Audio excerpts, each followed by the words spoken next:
आइए समय के पन्नों को पलटकर एक ऐसी रहस्यमयी और विस्मयकारी दुनिया में चलते हैं जहां महाभारत के एक ऐसे प्रसंग ने जन्म लिया जिसने दान और त्याग की पूरी परिभाषा को ही बदल कर रख दिया।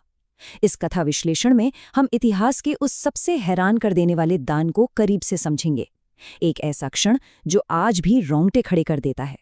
एक ऐसा अकल्पनीय त्याग जिसकी कल्पना मात्र से स्वर्ग में बैठे स्वयं देवता भी कांप उठे थे। ये कोई अतिशयोक्ति नहीं है। इस एक अकेली घटना ने स्वर्गलोक की नींवों को हिलाकर रख दिया था। ये एक ऐसा खौफनाक और विस्मयकारी सत्य है जिसकी गूंज आज भी ब्रह्मांड में सुनी जा सकती है। कुरुक्षेत्र के उस अजय वीर को तो हम सभी जानते हैं, जिसके धनुष की एक टंकार मात्र से शत्रुओं की छाती दहल जाती थी। लेकिन उनका एक दूसरा रूप भी था, दुनिया के सबसे महान दानी का रूप। उनका ये दानवीर स्वरूप उनकी योद्धा स्वरूप से कहीं अधिक विशाल, कहीं अधिक अकल्पनीय था। अस्त्र शस्त्रों से सजे एक महारथी से कहीं ज्यादा वो अपने उन खुले हाथों के लिए जाने गए जो कभी किसी याचक को खाली नहीं लौटाते थे।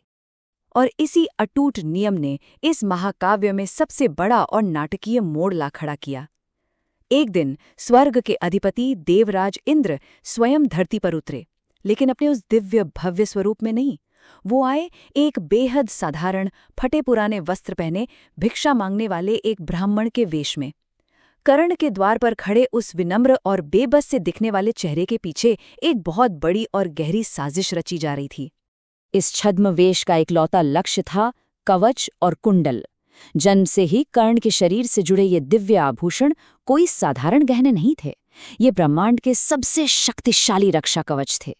जब तक ये सूर्य प्रदत्त कवच और कुंडल कर्ण के शरीर पर विद्यमान थे, तीनों लोकों की कोई भी शक्ति, कोई भी अस्त्र उन्हें युद्ध में पराजित नहीं कर सकता था।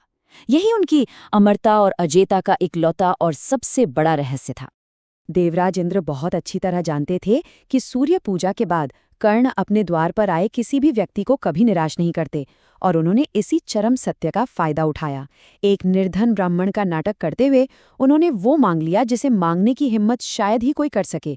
उन्होंने सीधे सीधे कर्ण के प्राणों की रक्षा करने वाले उस दिव्य कवच और कुंडल को ही दान में मांग लिया। यह कर्ण के उस महान संकल्प की सबसे क्रूर, सबसे निर्मम परीक्षा थी। लेकिन कर्ण वो कोई साधारण मनुष्य तो थे नहीं। उनकी पैनी दृष्टि ने तुरंत उस ब्राह्मण के वेश को चीरकर असली सत्य को भांप लिया।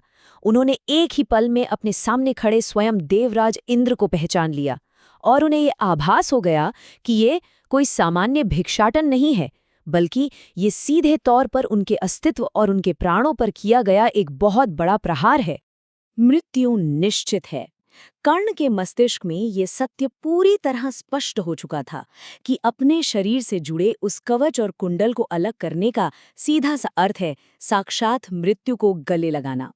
अजेयता का वो अभेद्य सुरक्षा चक्र टूटते ही युद्ध के उस भयंकर मैदान में उनका अंत बिल्कुल तय हो जाएगा। अब उस महान योद्धा के सामने केवल दो ही मार्ग शेष थे। पहला मार्ग था उस वेशधारी देवता को पहचानने के बाद दान देने से साफ इनकार कर देना और अपनी अजेयता, अपने प्राणों को बचा लेना। और दूसरा मार्ग था दानवीर होने के अपने उस अटूट संकल्प का सम्मान करना और एक निश्चित भयावह मृत्यु को सहर्ष स्वीकार कर लेना। ये इतिहास के सबसे कठोर, सबसे निर्णायक और रोंगटे खड़े कर देने वाले क्षणों में से एक था। और फिर वो हुआ जिसे ये ब्रह्मांड युगों युगों तक याद रखेगा। बिना एक पल गंवाए, बिना किसी हिचकिचाहट के कर्ण ने एक खंजर उठाया और अपने ही शरीर से उस दिव्य कवच और कुंडल को निर्दयता से काट डाला। असहनीय और चीर देने वाली पीड़ा को सहते हुए अपने ही रक्त से सने उन रक्षा कवचों को उन्होंने अपनी त्वचा से अलग कर दिया और मुस्कुराते हुए उस भिक्षुक के हाथों में सौंप दिया। ये विजय थी चरम त्याग की। ये विजय थी एक अटल संकल्प की। उस ऐतिहासिक क्षण ने एक परम सत्य को हमेशा हमेशा के लिए स्थापित कर दिया। कर्ण अब सिर्फ कुरुक्षेत्र के एक महान योद्धा नहीं रह गए थे, बल्कि वो दानवीरों के निर्विवाद राजा बन चुके थे। एक ऐसा दानवीर जिसने अपने प्राणों की रत्ती भर भी परवाह किए बिना अपना सर्वस्व न्यौछावर कर दिया। उनका ये कृत्य आज भी संपूर्ण मानवता के लिए सर्वोच्च, अकल्पनीय और अद्वितीय है। इस महागाथा के अंतिम पड़ाव पर पहुंचते हुए बस एक गहरा विचार मन में रह जाता है। क्या आज के इस युग में कोई ऐसा दानी हो सकता है जो अपने प्राणों का ऐसा खौफनाक मोल चुकाने का साहस रख सके?